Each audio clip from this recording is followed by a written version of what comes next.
കാരണം മറ്റാർക്കും ലഭിക്കാത്ത ഒരു മഹാഭാഗ്യമാണ് നമുക്ക് ദൈവം തന്നിരിക്കുന്നത്. അതുകൊണ്ട് തന്നെ നമുക്ക് ദൈവത്തിന് നന്ദി പറഞ്ഞുകൊണ്ട്, ദൈവം നമ്മളെ ഓരോരുത്തരെയും ഇതിനായി ഒരുക്കിയതിനെ ഓർത്ത് സ്തോത്രം പറഞ്ഞുകൊണ്ട് നമുക്ക് ദൈവസന്നിധിയിലായിരിക്കാം. എല്ലാവരെയും ദൈവനാമത്തിൽ വന്ദനം ചെയ്യുന്നു. പ്രത്യേകിച്ച് ഇത് ലീഡ് ചെയ്യുന്ന ജിസി സിസ്റ്ററെ ഓർത്ത്, ഈ സൂം മീറ്റിങ്ങിൽ ഇന്ന് കയറിയിരിക്കുന്ന എല്ലാവരെയും ഓർത്ത് അവരുടെ പ്രശ്നങ്ങൾ, സങ്കടങ്ങൾ എല്ലാം ദൈവസന്നിധി സമർപ്പിച്ചുകൊണ്ട് പ്രത്യേകമായി പ്രാർത്ഥിക്കുന്നു. നമുക്ക് വചനത്തിലേക്ക് പ്രവേശിക്കാം. മർക്കോസിന്റെ സുവിശേഷം 6-ാം അധ്യായം, അതിൻ്റെ 6-ാം വചനം, 5-ാം വചനം, 5ഉം 6ഉം വചനങ്ങൾ. 6-ാം അധ്യായം, മാർക്കോസ് ചാപ്റ്റർ 6 വേഴ്സ് 5 and 6. ഏതാനും ചില രോഗികളുടെ മേൽ കൈവച്ച് സൗഖ്യം വരുത്തിയതല്ലാതെ അവിടെ വീര്യപ്രവൃത്തി ഒന്നും ചെയ്യുവാൻ കഴിഞ്ഞില്ല. അവരുടെ അവിശ്വാസ ഹേതുവായി അവൻ ആശ്ചര്യപ്പെട്ടു. വളരെ വളരെ ആത്മീക അർത്ഥങ്ങളുള്ള ഒരു വേദഭാഗമാണത്. ഞാനത് വായിക്കുമ്പോഴൊക്കെ എൻ്റെ മനസ്സിലൂടെ കടന്നു പോകുന്നത്, നമ്മളെല്ലാവരും അത്ഭുതം കാണാൻ ആഗ്രഹിക്കുന്നവരാണ്, വീര്യപ്രവൃത്തി കാണാൻ ആഗ്രഹിക്കുന്നവരാണ്. നമ്മളെപ്പോഴും പറയുന്നതും അത് തന്നെയാണ്, കർത്താവേ നീ എനിക്ക് വേണ്ടി ഒരു അത്ഭുതം ചെയ്യണമേ. നമ്മൾ ആഗ്രഹിക്കുന്നതാണ്. പക്ഷേ കർത്താവ് വരാത്തത് കൊണ്ടാണോ?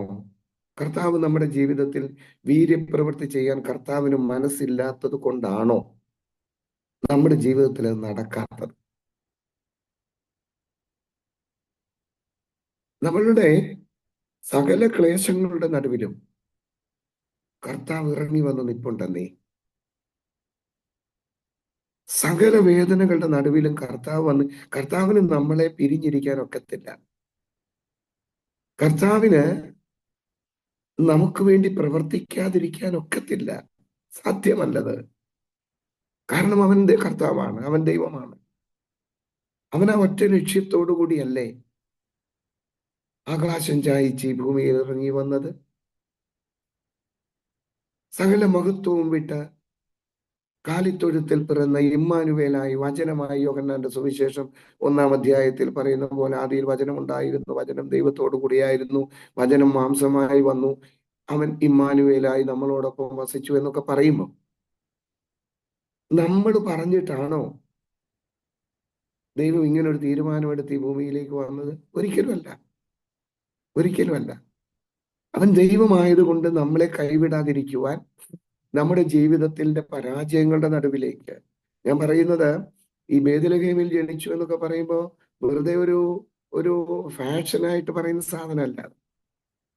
ബേത്ലഹേമിൽ ജനിച്ചു എന്ന് പറയുമ്പോൾ അതിന്റെ അർത്ഥം വളരെ വിശാലമാണ്.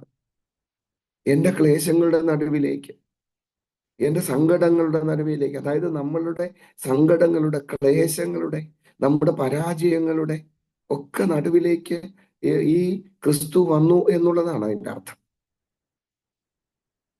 അല്ലാതെ കർത്താവിന് ബേത്ലഹേമിലെ പുൽത്തൊഴുത്തിൽ ജനിക്കാം ഒന്നും ഒരിക്കലുമല്ല.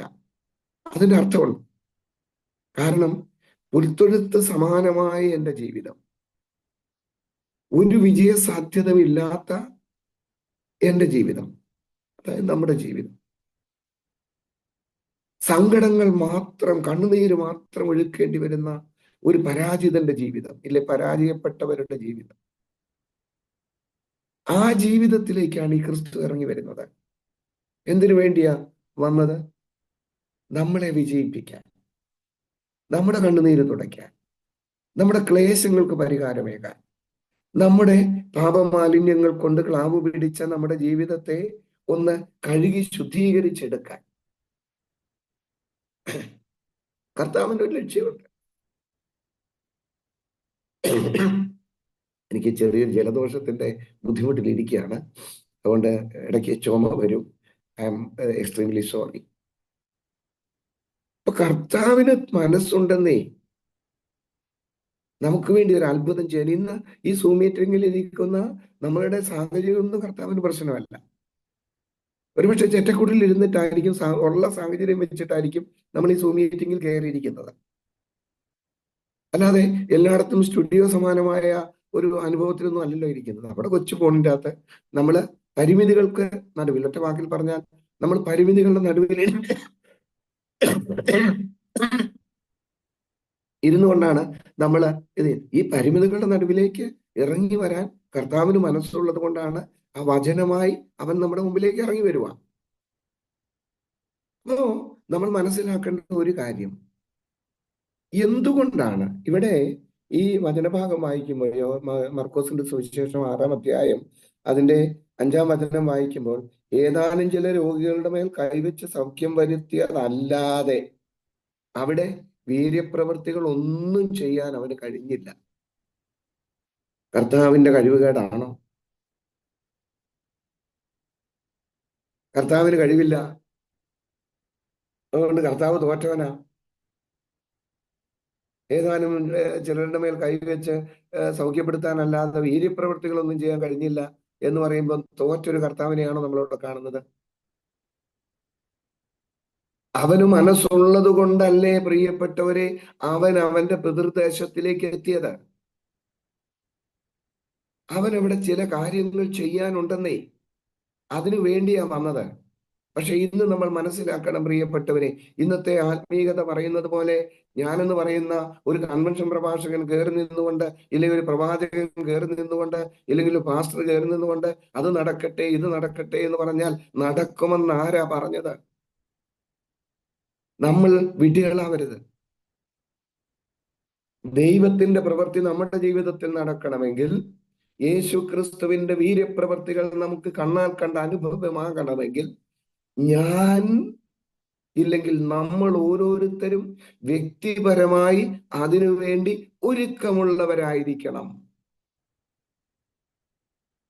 അല്ലാതെ നമ്മള് ഏറ്റവും പ്രസിദ്ധനായ കൺവെൻഷൻ പ്രഭാഷകനെ കൊണ്ടെന്ന് വെച്ചിട്ട് അദ്ദേഹം കണ്ണടച്ച് നിന്ന് പറയാണ് ഇത് നടക്കാൻ പോവാ, അത് നടക്കാൻ പോവാ. ദാറ്റ് നടക്കുകയല്ലെന്നേ വചനം, ഈ വചനത്തിൽ നമ്മളെ അത് ബോധ്യപ്പെടുത്തി തരുക. അങ്ങനെ നിസ്സാരമായി ഒരു വീര്യപ്രവൃത്തി നമ്മുടെ ജീവിതത്തിൽ നടക്കത്തില്ല. അപ്പൊ ചോദിക്കും, അയ്യോ ഞങ്ങൾ ഉപവാസവും പ്രാർത്ഥനയുമായിട്ടിരിക്കുക, നേരം വന്നിച്ച് ഇങ്ങനെയാണോ പറയേണ്ടത്, അത് കിട്ടും ഇത് കിട്ടും എന്നൊക്കെ പറയണ്ടായോ? ഇല്ലെന്നേ, ഇല്ല. അങ്ങനെയാണെങ്കിൽ കർത്താവിനത് ചെയ്യാമായിരുന്നല്ലോ, ഒന്നും വേണ്ടല്ലോ. ഇവിടെ സുവിശേഷകൻ എഴുതി വെച്ചിരിക്കുക, ഏതാനും ചിലരുടെ മേൽ കൈവച്ച് സൗഖ്യപ്പെടുത്താനല്ലാതെ ഒരു വീര്യപ്രവൃത്തിയും ചെയ്യാൻ അവന് കഴിഞ്ഞില്ല. അത് കർത്താവിന്റെ കഴിവ് കേട്ടുണ്ടല്ല,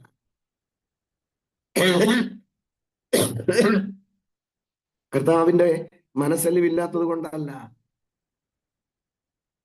അതിന് കാരണമുണ്ട്,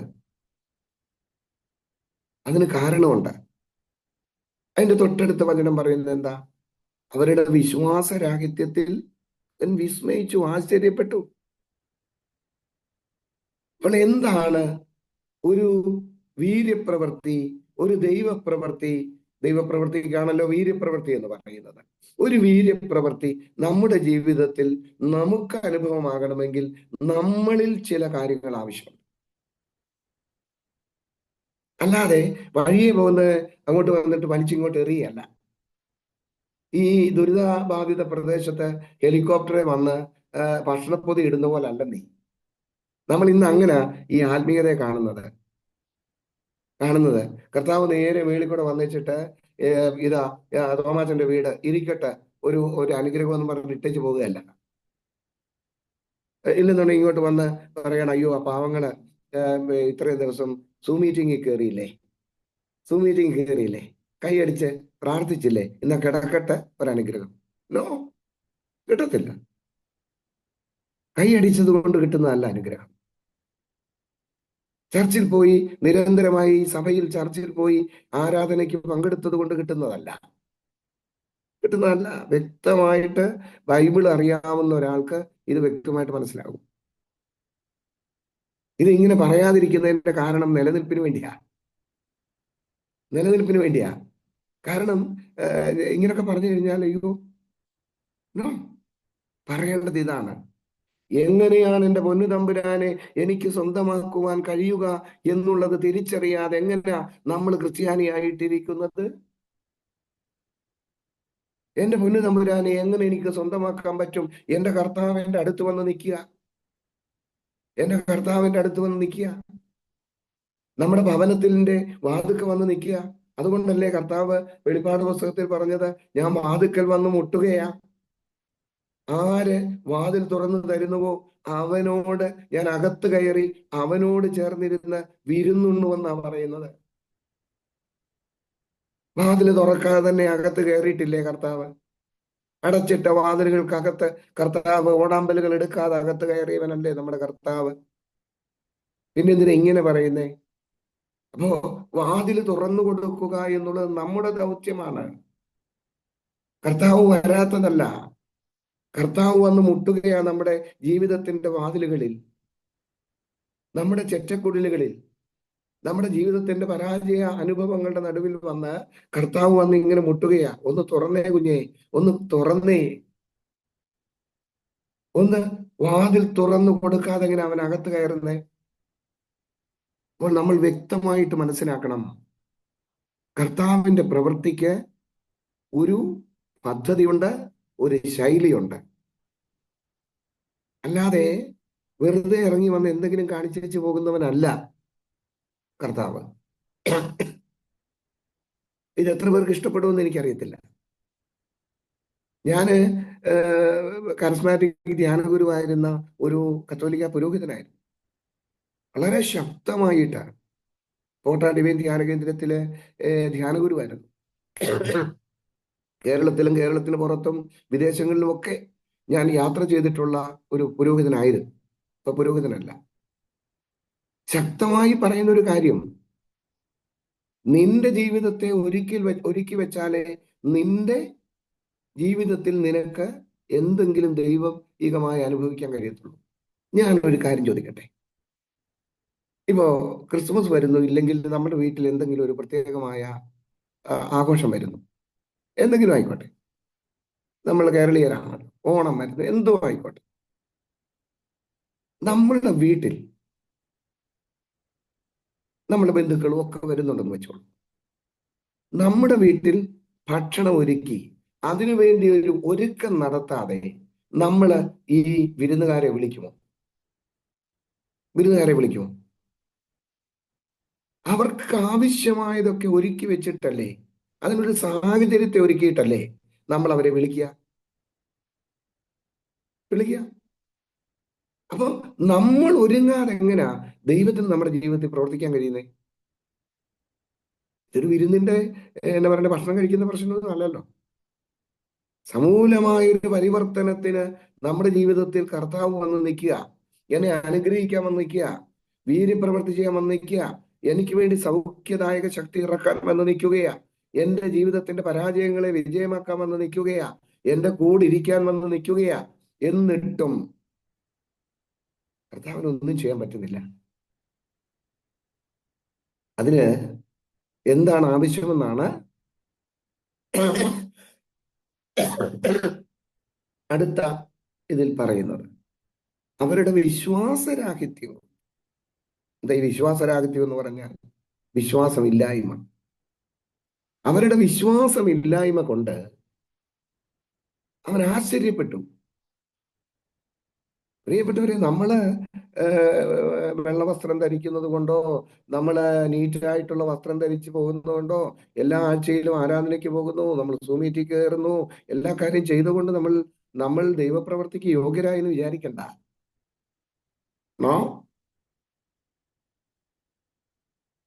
കർത്താവ് വിസ്മയിക്കുകയാണ്. അതുകൊണ്ടല്ലേ നമ്മുടെ വളരെ വ്യക്തമായിട്ട് ഒരു ഭാഗത്ത് പറയുന്നില്ലേ, ശിഷ്യന്മാരെ വിട്ടു, പല സ്ഥലങ്ങളിലേക്കും വിട്ടു, അവർ തിരിച്ചു വന്നു.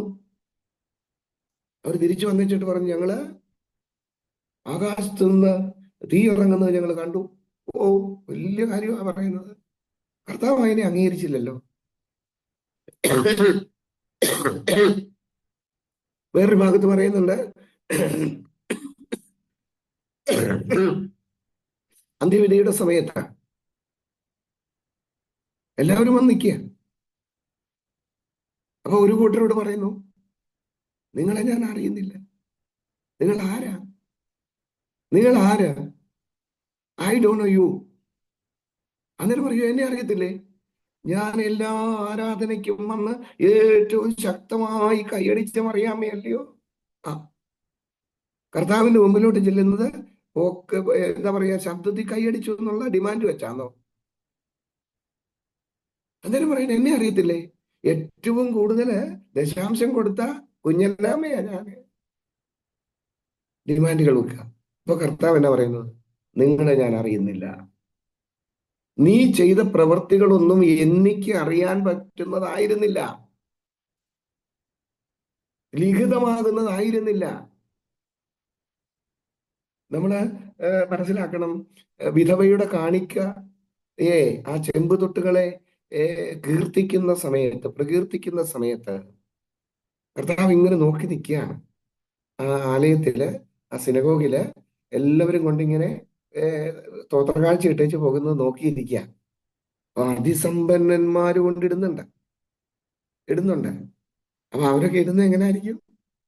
ഒരു സിൽക്ക് ജുബയൊക്കെ ഇട്ട്, വളരെ നീറ്റ് ആയിട്ടുള്ള ഇട്ട്, ഇല്ലെങ്കിൽ ഇപ്പോഴത്തെ ട്രെൻഡ് അനുസരിച്ച് കോട്ടും സൂട്ടും ഒക്കെ ഇട്ട് വന്നിച്ചിട്ട്, ഈ ഇപ്പോഴത്തെ ഏറ്റവും വലിയ നോട്ട്, ഇപ്പോഴത്തെ അല്ല പണ്ടത്തെ വെച്ചോ, 2000 എന്ന് വെച്ചോ, ഈ 2000 നോട്ട് എടുത്ത് ചുളുക്കൊക്കെ മാറ്റി വെച്ചിട്ട് എല്ലാരും കാങ്കയൊന്ന് അങ്ങോട്ടും ഇങ്ങോട്ടും ഒക്കെ നോക്കി ഇതിൻ്റെ അകത്തോട്ട് തള്ളിയിടും.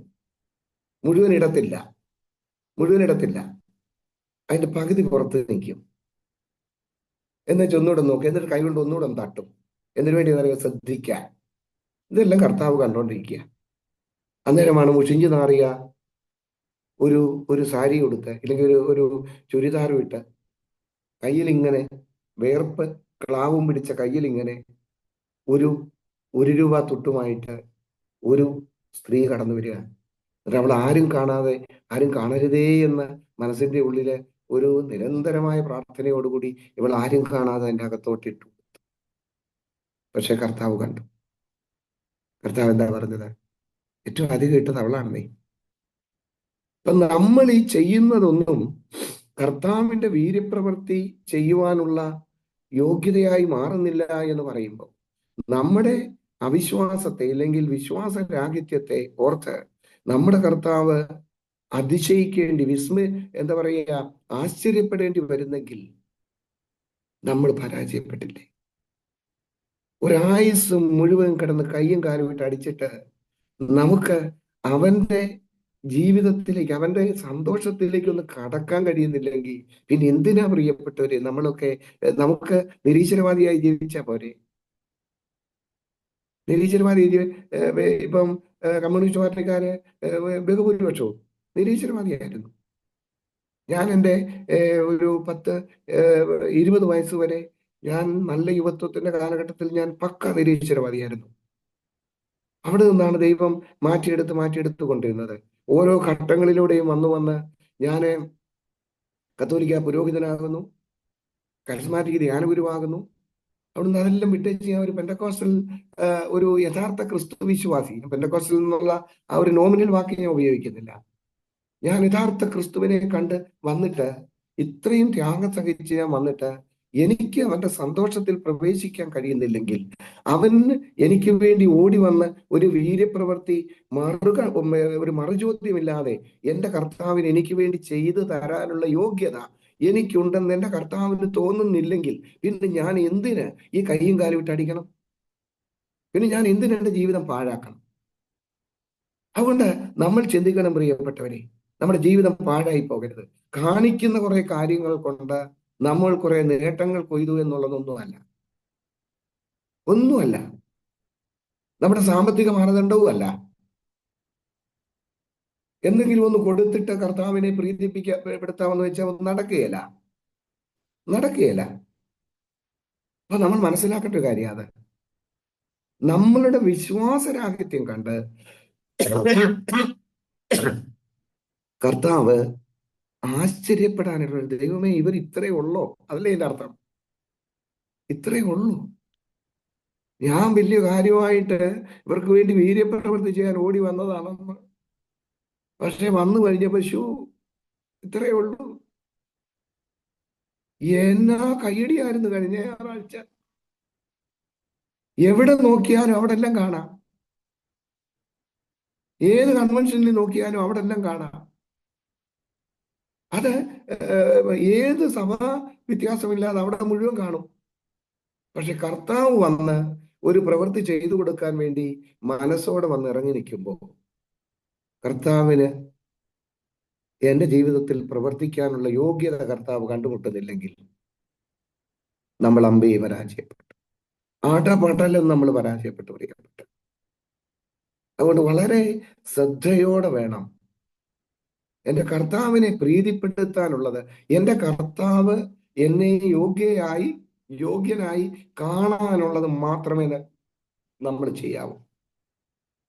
ഇനിയും എന്തുകൊണ്ടാണ് കർത്താവിനോട് അവിടെ ഒന്നവരുടെ വിശ്വാസരാഹിത്യം, വിശ്വാസമില്ലായ്മ. രണ്ട്, അവര് ക്രിസ്തുവിനെ ക്രിസ്തുവായി അംഗീകരിച്ചില്ല. അന്നേരം നമ്മൾ പറയുമല്ലോ, അയ്യോ ഞാൻ ക്രിസ്തുവിനെ ക്രിസ്തുവായി അംഗീകരിച്ചാണെന്നേ. ആണോ? നമ്മൾ എവിടെ വരെ ഈ ക്രിസ്തുവിനെ അംഗീകരിച്ചിട്ടുണ്ട്? ഇവിടെ അതിന്റെ 6-ാം അധ്യായത്തിന്റെ 1 മുതലുള്ള വചനങ്ങളിൽ അവൻ പിതൃഭവനത്തിലേക്ക് ചെന്നു. അവിടെ ചെന്ന് അവൻ സിനഗോഗിൽ പഠിപ്പിക്കുന്നതൊക്കെ കേട്ടിട്ട് അവർ വിസ്മയിച്ചു, ആശ്ചര്യപ്പെട്ടു, വിസ്മയിച്ചു. അയ്യോടാ, എന്നിട്ട് ചോദിച്ചു, ഇവൻ ഈ അറിവല്ലോ എവിടുന്നാ? അവിടെ വരെ ശരിയാണെന്നേ. അടുത്ത് പറയുന്നുണ്ട്, ഇവൻ ആരുടെ മോനാ? ഇവൻ മറിയത്തിന്റെയും ജോസഫിന്റെയും മകനായ തച്ചനല്ലേ? ഇവരെ യേശുക്രിസ്തുവിനെ ഇല്ലെങ്കിൽ യേശുവിനെ തച്ചൻ വരെ കൊണ്ടുവന്നിട്ടുള്ളൂ. അവന്റെ സഹോദരങ്ങളായ എല്ലാവരും ഇവിടെ തന്നെ ഉണ്ടല്ലോ. പിന്നെ ഇവൻ എന്നെ ഈ പ്രത്യേകത, ഇവൻ എങ്ങനെ ഈ വീര്യപ്രവൃത്തി ചെയ്യാൻ പറ്റുന്നേ? ക്രിസ്തുവിനെ ദൈവമായി അംഗീകരിച്ചില്ല. യേശു ക്രിസ്തുവിനെ ദൈവമായി അവർ അംഗീകരിച്ചില്ല. തച്ചൻ വരെ വന്നു നിൽക്കുകയാണ്. അവരുടെ കണ്ണിൽ യേശു ഒരു തച്ചനാ, ഒരാശാരി ചെറുക്കനാ. നമ്മുടെ കണ്ണിൽ എന്താ? ഒന്ന് കണ്ണടച്ചിട്ട് ഒന്ന് ചിന്തിച്ചു നോക്കി. നമ്മുടെ ജീവിതത്തില് കർത്താവിനെ കൊണ്ടുവച്ചിരിക്കുന്നത് ഒരു അത്ഭുത പ്രവർത്തകൻ വരെയാ.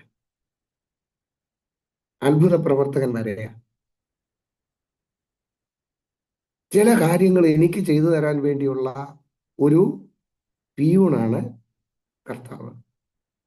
അതിന് മേളിലേക്കൊന്നും നമ്മൾ അംഗീകരിച്ചിട്ടില്ല പ്രിയപ്പെട്ടവരെ. ഏത് ജീവിതത്തിന്റെ ഏതൊരവസ്ഥ വന്നാലും കല്ലറയ്ക്ക് മുമ്പിൽ നിന്ന് കരഞ്ഞുകൊണ്ട് നിന്ന് ക്രിസ്തുവിനെ സ്വന്തമാക്കി എടുത്ത മറിയത്തെ പോലെ ഉള്ള ആത്മവിശ്വാസമൊന്നും നമുക്ക് വന്നിട്ടില്ല. നമ്മുടെ ജീവിതത്തിൽ എവിടെയെങ്കിലും ഒരു കുറവ് വന്നു കഴിഞ്ഞാൽ നമ്മൾ ഈ കർത്താവിനെ പഴിക്കും.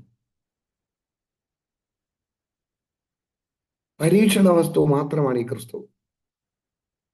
എന്നാൽ ഇന്ന് ഞാൻ വിളിച്ചു പറയട്ടെ, എൻ്റെ ജീവിത അനുഭവങ്ങളിൽ നിന്ന് ഞാൻ വിളിച്ചു പറയട്ടെ, ഒന്നും നമുക്ക് കിട്ടിയില്ലെങ്കിലും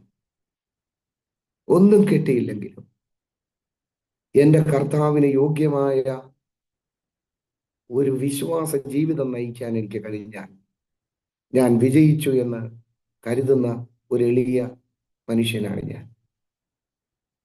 എനിക്ക് മറ്റൊന്നും വേണ്ടെന്നേ. പക്ഷെ ഒരു കാര്യം ഉറപ്പാ, വിശ്വാസത്തോടെ അവന്റെ മുമ്പിൽ നമ്മൾ നിന്നാൽ, അവനെ ദൈവമായി അംഗീകരിച്ചു നിന്നാൽ, തച്ചനിൽ നിന്ന് ദൈവമാത്തിലേക്ക് ഒരു മനസ്സിനെ മാറ്റിയെടുത്താൽ 100% ഉറപ്പാണ് വീര്യപ്രവർത്തികൾ കാണാം, അത്ഭുതം കാണാം. കാരണം അവൻ വന്ന് നിൽക്കുകയാണെന്ന്. He's ready to do a miracle for you. നിനക്ക് വേണ്ടി ഒരു അത്ഭുതം പ്രവർത്തിക്കാൻ തയ്യാറായി കർത്താവ് വന്നിരിക്കുക. വിളിച്ചിട്ടൊന്നുമല്ല, നമ്മൾ കൊടുത്ത ആപ്ലിക്കേഷൻ കൊണ്ട് വന്നൊന്നുമല്ല. മനസ്സലിവോടെ മുമ്പിൽ വന്ന് നിൽക്കുകയാ അവൻ നമ്മളുടെ ജീവിതത്തിൽ ചില വിടുതൽ പ്രവർത്തികൾ ചെയ്യാനായിട്ട്. എന്തുകൊണ്ടാണ് അവൻ പ്രവർത്തിക്കാതെ മടങ്ങിപ്പോകുന്നത്? കാരണം അവനെ ദൈവമായി മഹത്വപ്പെടുത്തണം. എനിക്ക് ഒന്നും ലഭിച്ചില്ലെങ്കിലും പ്രിയപ്പെട്ടവരെ, ഞാൻ വളരെ വളരെ വ്യക്തമായിട്ട് പറയുകയാണ്, നമ്മുടെ ഉപവാസ പ്രാർത്ഥനയും നമ്മുടെ ഞായറാഴ്ച ആരാധനകളും നമ്മുടെ സന്ധ്യാപ്രാർത്ഥനകളും നമ്മുടെ ജീവിതത്തിന്റെ ഓരോ പ്രാർത്ഥനകളിലും നമ്മൾ കർത്താവിനെ ഡിമാൻഡ് വെച്ച് ഒരു ആപ്ലിക്കേഷൻ കൊടുക്കുന്ന രീതിയിലുള്ള പ്രാർത്ഥന നിർത്തണം. ഒരു കാര്യം മാത്രം അറിഞ്ഞാൽ മതി. ഒരു കാര്യം മാത്രം അറിഞ്ഞാൽ മതി. അതറിഞ്ഞപ്പോൾ സന്തോഷത്തോടെ തുള്ളിച്ചാടിയവനാ ഞാന്.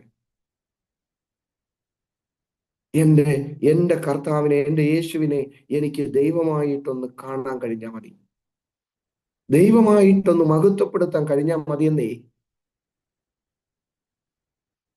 ബാക്കിയെല്ലാം സ്വാഭാവിക കാര്യങ്ങളാണ്. ഞാൻ കത്തോലിക്ക സഭയിലെ പുരോഹിതനായിരുന്ന സമയത്ത്, ഞാൻ ആരെയും ബ്ലെയിം ചെയ്യല്ലോ കേട്ടോ, ഞാൻ പുരോഹിതനായിരുന്ന സമയത്ത് എന്തെല്ലാം കാര്യങ്ങൾ ചെയ്യുന്നു.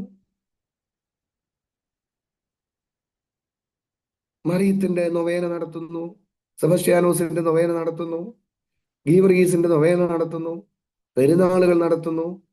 എവിടെ നോക്കിയാലും എനിക്ക് സമീപസ്ഥമായി കുറെ ദൈവങ്ങൾ ഇങ്ങനെ ഇരിപ്പുണ്ട്.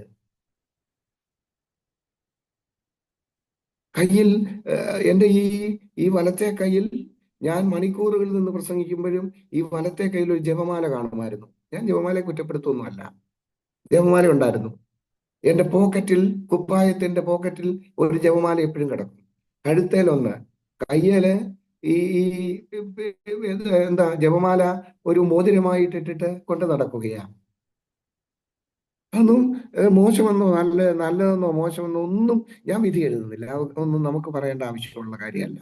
പക്ഷേ ഞാനാണ് ഈ സത്യവേദ പുസ്തക വചനത്തിലൂടെ ക്രിസ്തുവിനെ ഒന്ന് അറിഞ്ഞു കഴിഞ്ഞപ്പോൾ, ക്രിസ്തുവിനെ ക്രിസ്തുവായി, യേശുവിനെ യേശുവായി, ഞാൻ എൻ്റെ മുൻപിലുള്ള ക്രൂശിത രൂപത്തിന്റെ മൺരൂപത്തിനപ്പുറത്ത് ജീവനുള്ളവനെ ഞാൻ കാണാൻ തുടങ്ങിയപ്പോൾ ആഹ്ലാദത്തോടെ അത് വിട്ട് ഞാൻ പുറത്തേക്ക് പോരുകയാണ്. അല്ലാതെ അത് മോശമായതുകൊണ്ടോ അവര് ഇത് ചെയ്തുകൊണ്ടോ ഒന്നുമല്ലെന്നേ. ഈ ഒരു ബോധ്യമാണ് നമുക്കൊക്കെ കിട്ടിയതെങ്കിൽ,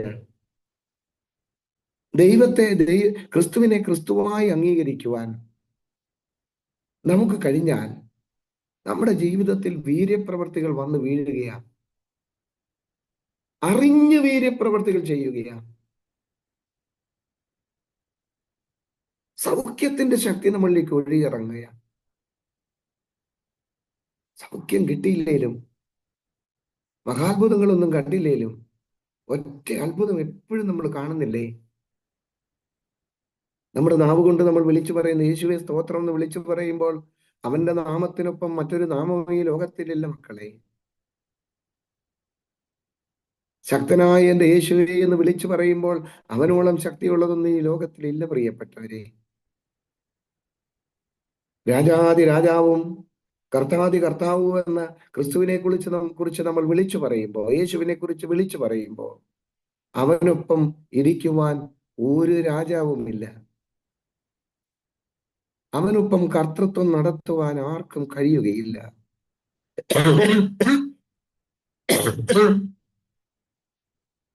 അതിൽ പരം എന്താ അത്ഭുതമുള്ളത്? ഈ അത്ഭുതമല്ലേ നമ്മുടെ ജീവിതത്തിന്റെ അടിസ്ഥാനമായി കിടക്കുന്നത്? എന്നിട്ടും നമുക്ക് എന്ത് അത്ഭുതമാണ് കാണേണ്ടത്? ഒറ്റ അത്ഭുതമാണ് കാണേണ്ടത്.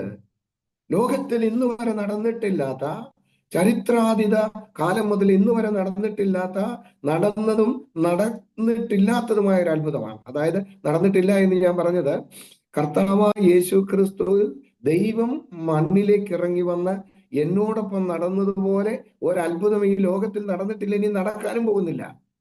അതാണ് ഞാൻ അർത്ഥമാക്കിയത്. നടക്കാനും പോകുന്നില്ല.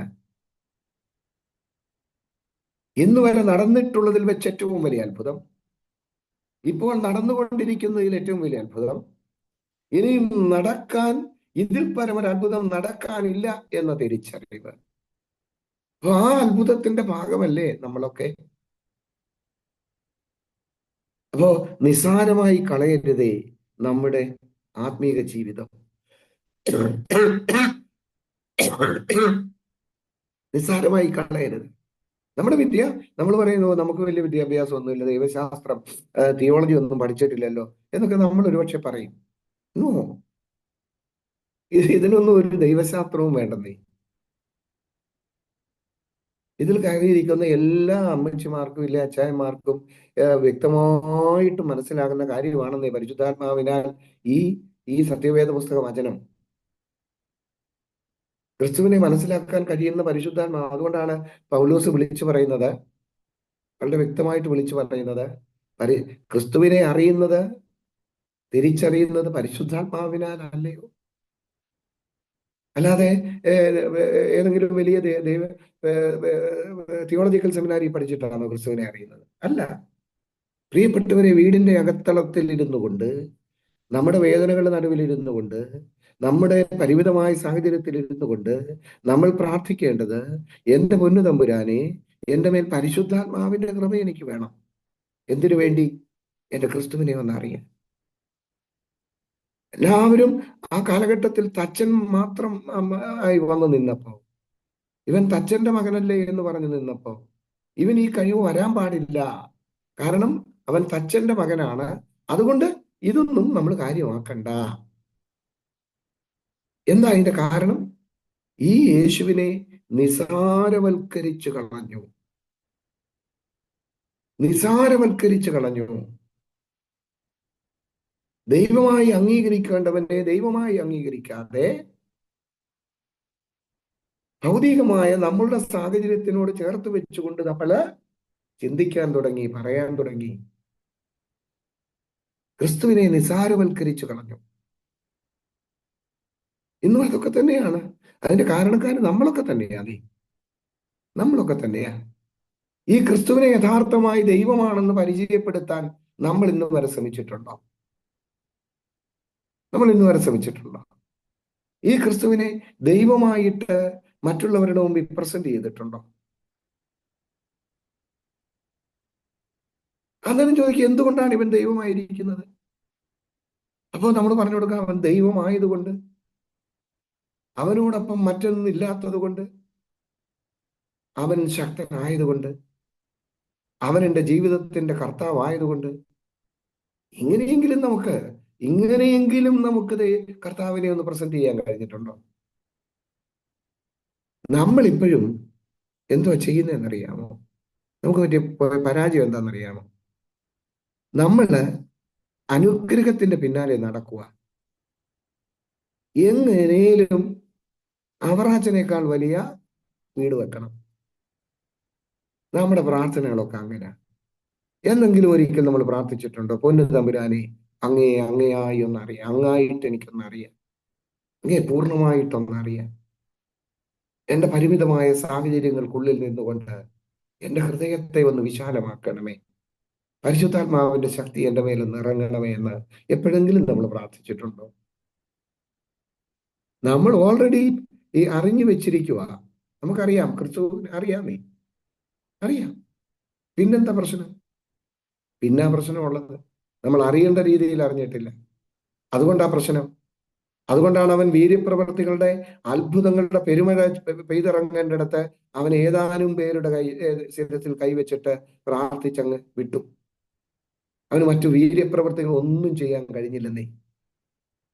അപ്പോ നമ്മുടെ ജീവിതത്തിൽ ചില വീര്യപ്രവർത്തികൾ കാണണമെങ്കിൽ, നമുക്ക് അനുഭവമായി മാറണമെങ്കിൽ, നമ്മൾ പറയും, അവിടെ അനുഭവിച്ചല്ലോ, ഇവിടെ അനുഭവിച്ചല്ലോ, അവിടെ എല്ലാം നടന്നല്ലോ, ഇവിടെ നടന്നല്ലോ, ഇവിടെ എനിക്കെന്തുകൊണ്ട് നടന്നില്ല എന്ന് ചോദിക്കുമ്പോൾ ഒറ്റ ചോദ്യമേ ഉള്ളൂ, കർത്താവിന് പ്രവർത്തിക്കാനുള്ള യോഗ്യത ജീവിതത്തിൽ ഉണ്ടാവുക.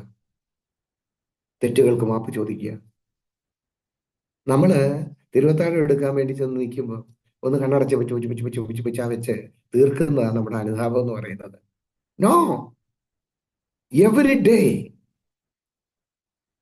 ഓരോ ദിവസവും സന്ധ്യായാമങ്ങളിൽ ഇരുന്ന് ഉറങ്ങുന്നതിന് മുമ്പ് കർത്താവിനോട് പറയണം, കർത്താവേ, ഇന്ന് എൻ്റെ നാവിൽ നിന്ന് വീണുപോയ പാഴ്വാക്കുകൾ, എൻ്റെ ജീവിതത്തിൽ ഞാൻ പറഞ്ഞു പോയത്, ചെയ്തു പോയത്, ചിന്തിച്ചു പോയത് എല്ലാറ്റിനെയും ഞാൻ സമർപ്പിക്കുന്നു കർത്താവ്. ഞാൻ മാപ്പ് ചോദിക്കുന്നു, ഞാൻ മാപ്പ് ചോദിക്കുന്നു. എന്നിട്ടേ ഉറങ്ങാൻ പോകാവൂ. പ്രഭാതത്തിൽ എഴുന്നേൽക്കുമ്പോ കിടക്കയിൽ ഇരുന്നുകൊണ്ട് തന്നെ പറയണം, കർത്താവേ, ഇന്നത്തെ ദിവസം എൻ്റെ നാവുകളെ, എൻ്റെ നാവിനെ, എൻ്റെ കണ്ണുകളെ, എൻ്റെ കാതുകളെ, എൻ്റെ ശരീരത്തെ, എൻ്റെ ചിന്തകളെ എല്ലാം അങ്ങ് നിയന്ത്രിക്കണമേ. ഇതാണെന്ന് നമ്മൾ കർത്താവിന്റെ മുമ്പിൽ പറയേണ്ടത്. ഇപ്പൊ യോഗ്യത നേടുക. നമ്മൾ ഓൾറെഡി യോഗ്യരാണെന്ന് പറഞ്ഞിട്ടാ പോകുന്നത്. ഓൾറെഡി യോഗ്യരാണെന്ന് പറഞ്ഞാ പോകുന്നത്. ഇല്ല. കർത്താവ് വരുമ്പോ, കർത്താവ് വരുന്ന രണ്ടാം വരവല്ല ഞാൻ ഉദ്ദേശിക്കുന്നത്. Every day Jesus Christ is very near to us. ഓ, എല്ലാ ദിവസവും ക്രിസ്തു നമ്മുടെ തൊട്ടടുത്ത് നിൽക്കുവാണേ. ഒരപ്പൻ നമ്മളോടൊപ്പം ചേർന്ന് നിൽക്കുന്ന പോലെ, അമ്മ ചേർന്ന് നിൽക്കുന്ന പോലെ ഈ ഈ യേശു നമ്മളോട് ചേർന്ന് നിൽക്കുവാന്നേ. നമ്മളൊരു യോഗ്യത കണ്ടെത്തണം. എന്തിനാ പ്രിയപ്പെട്ടവരെ, ഒരു കാര്യം ഒന്ന് ചിന്തിച്ചു നോക്കിയേ. ഒരു ഗവൺമെന്റ് ജോബ് കിട്ടണമെങ്കിൽ, ഒരു സ്കൂൾ ടീച്ചർ ആകണമെങ്കിൽ, ഇനി ഒരമ്മയാകണമെങ്കിൽ, ഒരപ്പനാകണമെങ്കിൽ ഒരു യോഗ്യത വേണ്ടേ? ഒരു യോഗ്യത വേണ്ടേ? അമ്മയാകണമെങ്കിൽ ആ ശരീരവും ഗർഭപാത്രവും എല്ലാം ഓക്കെ ആവണ്ടേ? ഒരപ്പനാകണമെങ്കിൽ അവന്റെ ആ അതിന് വേണ്ടുന്നതായ അവയവങ്ങളെല്ലാം യോഗ്യമാകണ്ടേ? ഏതിനാ യോഗ്യതയിൽ വേണ്ടാത്തത്? കർത്താവിന് പ്രവർത്തിക്കാൻ മാത്രം യോഗ്യത വേണ്ട, അവൻ വന്നങ്ങ് ചെയ്തോളും പൊക്കോളും. എന്നിട്ട് നമ്മൾ പറയുന്നതന്നെ, മന്ന കൊടുത്ത കർത്താവേ, മന്ന കൊടുത്ത കർത്താവേ. അവൻ മന്ന കൊടുത്തില്ലയോ? കാടപ്പക്ഷിയെ കൊടുത്തില്ലയോ? അവന് ചെങ്കടൽ ഭേദിച്ചില്ലയോ? ഈ ചെങ്കടലെല്ലാം ഭേദിച്ചു കൊണ്ടുവന്നവനാണെന്നേ എസ്കേലിന്റെ പുസ്തകത്തിൽ 37-ാം അധ്യായം വായിക്കുമ്പം, ആ 37-ാം അധ്യായം ഒന്ന് വായിച്ചു നോക്കണം. ഇസ്രായേലിന്റെ പരിതാപകരമായ അവസ്ഥയാണ്. പൊട്ടിപ്പൊളിഞ്ഞ് നാശകോശമായി കിടക്കുക, അടിമത്വത്തിൽ കിടക്കുക. പ്രിയപ്പെട്ടവരെ, അനുദിന ജീവിതത്തിൽ എപ്പോഴും നമുക്ക് ഈ ക്രിസ്തുവിനെ ക്രിസ്തുവായി അംഗീകരിക്കും. ക്രിസ്തുവിനെ ക്രിസ്തുവായി അംഗീകരിക്കും. നമ്മളെപ്പോഴും പറയല്ലേ, പെറ്റതള്ളയെ പെറ്റതള്ളയായി അംഗീകരിക്കും. എന്നാലേ സ്നേഹിക്കാൻ പറ്റുള്ളൂ. എൻ്റെ അമ്മയാണ് എന്നെനിക്ക് ബോധ്യമുണ്ടാകുമ്പോൾ ഞാൻ എൻ്റെ അമ്മയെ സ്നേഹിക്കും. അമ്മ മരിച്ചു പോയാലും ഇപ്പോഴും ഞാൻ എൻ്റെ അമ്മച്ചിയെ സ്നേഹിക്കും. എൻ്റെ അച്ഛനെ ഞാൻ സ്നേഹിക്കുന്നുണ്ട്. കാരണം എൻ്റെ അച്ഛനെ ഞാൻ അച്ഛനായിട്ട് അംഗീകരിച്ചിരിക്കുന്നു. എന്നാൽ അയലോക്കത്തെ രാഘവൻ ചേട്ടനെ ഞാൻ കയറി അച്ഛനെന്ന് വിളിക്കുമോ? വിളിക്കുകയില്ലേ. ഇത്രയൊക്കെ നമുക്ക് എന്തുകൊണ്ട് ഈ ബോധ്യം വരുന്നില്ല? അതുകൊണ്ട് ഈ കാലഘട്ടത്തിൽ പ്രഘോഷിക്കപ്പെടുന്ന ക്രിസ്തു പ്രഘോഷിക്കപ്പെടാതെ പോകുന്നതാണ് ഈ കാലഘട്ടത്തിന്റെ പരാജയം. ഈ കാലഘട്ടത്തിന്റെ പരാജയം ക്രിസ്തു യഥാർത്ഥമായി പ്രഘോഷിക്കപ്പെടാതെ പോകുന്നു. അതുകൊണ്ട് നമുക്ക് ദൈവത്തിന്റെ തിരുസന്നിധിയിൽ നമ്മളെ തന്നെ സമർപ്പിക്കാം. കർത്താവേ, അങ്ങ് എൻ്റെ അരികിൽ നിൽപ്പുണ്ടെന്ന് എനിക്കറിയാം. എൻ്റെ പരിമിതികളുടെ നടുവിൽ അങ്ങ് ഇറങ്ങി വന്ന് നിൽപ്പുണ്ടെന്ന് എനിക്കറിയാം. പക്ഷെ അങ്ങയുടെ ആണിപ്പാടുള്ള കരം എൻ്റെ മേലൊന്ന് വെക്കാൻ, എന്നെ തിരഞ്ഞെടുക്കാൻ അങ്ങ് മടിക്കുന്നെങ്കിൽ എൻ്റെ വിശ്വാസരാഹിത്യമാണ്. അങ്ങ് ഉദ്ദേശിക്കുന്ന രീതിയിലുള്ള വിശ്വാസത്തിലേക്ക് ഞാൻ വന്നിട്ടില്ല എന്ന് ഞാൻ തിരിച്ചറിയുന്നു. കർത്താവേ, അങ്ങയുടെ വീര്യപ്രവർത്തികൾക്കാണ് എനിക്കൊരു യോഗ്യത തരണമേ, എൻ്റെ ഭവനത്തിനൊരു യോഗ്യത തരണമേ. ഞാൻ പറയട്ടെ പ്രിയപ്പെട്ടവരെ, നമ്മുടെയൊക്കെ ഭവനം യോഗ്യമാക്കി എടുക്കണം കേട്ടോ. നമ്മുടെ ഭവനം ആലയമാണ്. അലങ്കരിച്ച് ഇടുന്നതിനെ കുറിച്ചല്ല ഞാൻ പറഞ്ഞത്. പക്ഷെ ആത്മീകതയുടെ നിറവ് കൊണ്ട് കൃപയും കൃപാവരവും ചൊരിഞ്ഞു വരേണ്ട അത്ഭുതങ്ങൾ, വീര്യപ്രവൃത്തികൾ നടക്കേണ്ട ഇടം ഭവനം. തലമുറകൾ രൂപപ്പെടുന്ന ഭവനം. നമ്മുടെ ഭവനം ആത്മീക വിശുദ്ധിയുള്ളതാവട്ടെ. നമ്മുടെ ഹൃദയം ആത്മീക വിശുദ്ധിയുള്ളതാവട്ടെ. ഏത് സമയത്തും എൻ്റെ കർത്താവിന് പ്രവർത്തിക്കാൻ, വീര്യപ്രവർത്തികൾ എനിക്ക് വേണ്ടി ചെയ്യാൻ, യാചിക്കുന്നതൊക്കെയും എനിക്ക് വേണ്ടി തരാൻ സന്നദ്ധമായി എൻ്റെ കർത്താവ് ഇറങ്ങി വരും, എൻ്റെ വിശ്വാസം കണ്ടിട്ട് എന്ന് നമുക്ക് പറയാൻ കഴിയട്ടെ. ദൈവം എല്ലാവരെയും അനുഗ്രഹിക്കട്ടെ, കാത്തുപരിപാലിക്കട്ടെ, നന്മ കൊണ്ട് നിറയ്ക്കട്ടെ. ഈ സൂം മീറ്റിംഗിൽ ഇരുന്നുകൊണ്ട് നമ്മൾ പ്രാർത്ഥിക്കുന്നതും യാചിക്കുന്നതും ഒക്കെ കർത്താവ് നമുക്ക് ചെയ്തു തരുവാൻ വിശ്വാസത്തോടെ വിശ്വാസത്തോടെ വിശ്വാസത്തോടെ നമുക്ക് ഉന്നതമ്പുരാന്റെ മുമ്പിലായിരിക്കാം. ദൈവം അനുഗ്രഹിക്കട്ടെ. Thank you very much for everything. എന്നെ വിളിച്ചതിന്, ഈ സായം സന്ധ്യയില്